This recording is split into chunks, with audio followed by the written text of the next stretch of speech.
My name is Hussain and I am from the People's Majlis of the Republic of Maldives. Today I'm going to talk about how we built the virtual chamber when the COVID-19 pandemic prevented us from having physical plenary sessions back in March last year. First of all, I believe we were able to achieve what we did because most of the prerequisites were already met. Prerequisites meaning the rule of procedure and the physical infrastructure. Fortunately, we did not have to amend the rule of procedure because the current rule of procedure did not prevent us from having virtual plenary sessions. Hence, the House Committee ruled that the plenary sessions should be conducted remotely until the health emergency has been lifted. The other prerequisite, as I mentioned, is the physical infrastructure.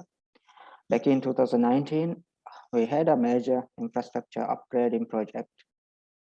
As part of the project, we have upgraded our chamber conferencing systems, broadcasting systems, servers, and also internet connectivity.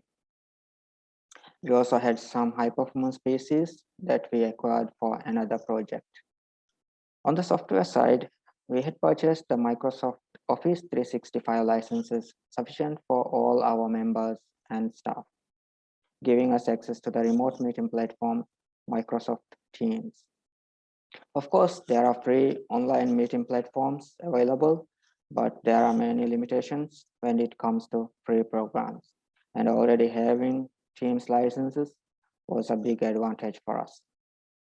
When we had to switch from physical to virtual sessions in a short period of time, initially we had difficulty in providing the exact same features of a physical session.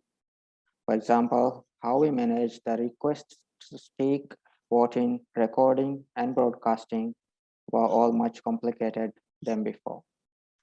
Now I'll go through the components of the video conferencing platform and other tools that we have used to provide a complete solution. The main software component is the Microsoft Teams, which is the video conferencing platform we used for our virtual sessions. But compared to a physical session, there are limitations and we try to reduce those with other tools as much as possible.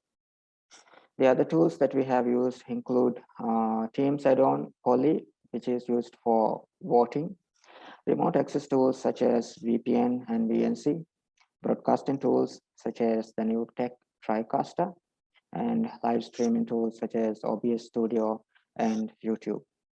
Unlike physical plenary sessions where the speaker and the secretariat staff sits close by and can exchange conversations or documents, during remote sessions, everyone is their respective homes, so we had to provide an additional communication channel to facilitate this. For this purpose, we set up a Discord server. Discord allows us to maintain a separate communication channel for administrative purposes separately from the main video conferencing platform. Since all the hardware and software were at our disposal, our biggest task at hand was to set up those and configure the settings.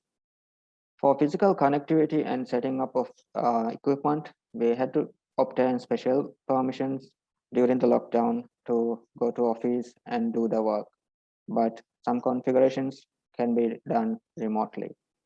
Setting up was just the important part of the job. Providing training and walking through the steps was much challenging because we had to conduct the training sessions remotely.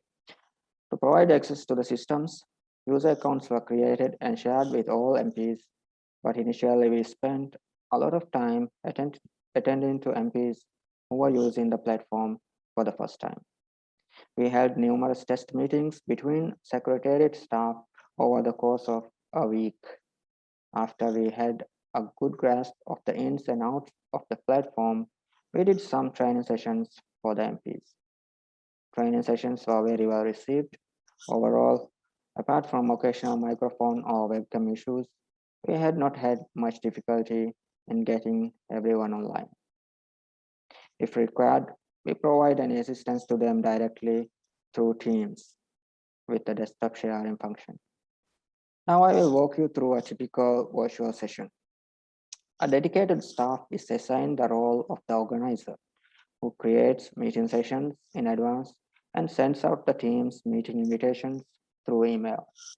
The organizer also joins the team's meeting few minutes before the session time and performs some housekeeping tasks. These include testing the sound and configuring meeting options. Meeting options in our case include assigning a presenter role to the secretariat staff and also to the speaker. This leaves all MPs joining the session with the attendee role, making it easier for us to keep track of the number of MPs present. This is especially useful for us to determine if there's a quorum or the number of MPs present at a time of voting, for example. Ideally, members will mute their microphones as they join the session, but it is also the role of the organizer to ensure this. Once in the session, Microsoft Teams chat feature is used to communicate with the MPs. MPs also use the chat feature to request to speak. However, the request to speak list is also maintained manually by the Secretariat staff and is shared with the speaker through the dedicated Discord channel. When it is the turn for an MP to speak, they unmute their microphones. Once they finish speaking, the organizer ensures that the MP's microphone is muted. At all times, the Secretariat staff have their microphones muted so that unwanted noises does not get into the broadcasting stream.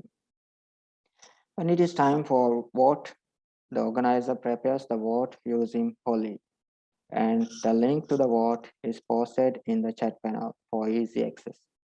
Poly is an add-on for Microsoft Teams. In rare cases, some MPs are unable to cast their vote using Poly. They are requested to provide their vote by typing yes, no, or abstain in the chat panel. Since we do not have a lot of MPs in our parliament, it is very easy to count the votes manually. The total number of MPs in our parliament right now is 87. Despite the success, we had some challenges along the way. For example, we had issues with user accounts and passwords. Resetting passwords just before the session starts was a challenging task, especially at the beginning of the lockdown. We also had encountered internet connectivity for some very few members, but overall the connectivity was good, especially on our side. At the office, we have a very good connectivity.